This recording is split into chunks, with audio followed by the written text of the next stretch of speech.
This is Seva1005 and here's my new YouTube video. I'm going to show you how to make your lighter a flamethrower. This is a normal lighter. Let's make that bigger. Just turn this knob right here. You want to turn it a little bit more. One. How big is that? Maybe some more.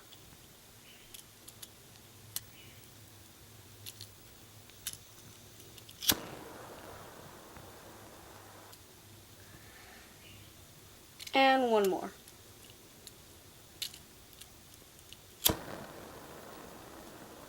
Remember, don't try this at home.